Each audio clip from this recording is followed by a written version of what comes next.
আসসালামু আলাইকুম। আমরা আজকে আরেকটা নতুন সমস্যা নিয়ে আপনাদের সামনে হাজির হয়েছি। যে সমস্যাটা এই ছিল যে একটি নদীর স্রোতের বেগ 5 metre per second, 10 metre per second বেগের একটি নৌকার সোজাসুজি পাড়ি দিতে 1 মিনিট 40 সেকেন্ড সময় লাগে।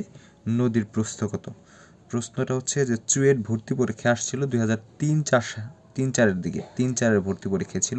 আমরা এখন সমস্যাটাকে একদম খুব সহজে, খুব কম সময়ের মধ্যে সলভ করব। বিষয়টা ওই আগের মতো 5 সেকেন্ড সময়ের মতো।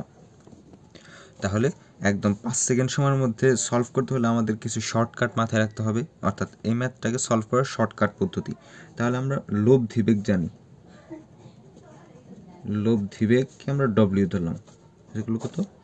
You square minus V square. U হচ্ছে মানুষের বেগ, 10 স্কোয়ার মাইনাস 5 স্কোয়ার আসছে কত? √75 আসে।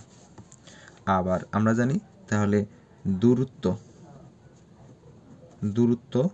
ডি, আমরা জানি যে এইচ সমান সমান ভিটি, ডি সমান সমান কত? W/T √75। আর সময় কত ছিল? 1 মিনিট 40 সেকেন্ড। টোটাল 60 + 40। এরকম যদি করি তাহলে আমাদের কাছে যে মানটা চলে আসে, আমরা একটু ক্যালকুলেট করি। মানটা আসে হচ্ছে যে √75 × 100, 866.02 মিটার। এটা হচ্ছে কি আমাদের অ্যান্সার।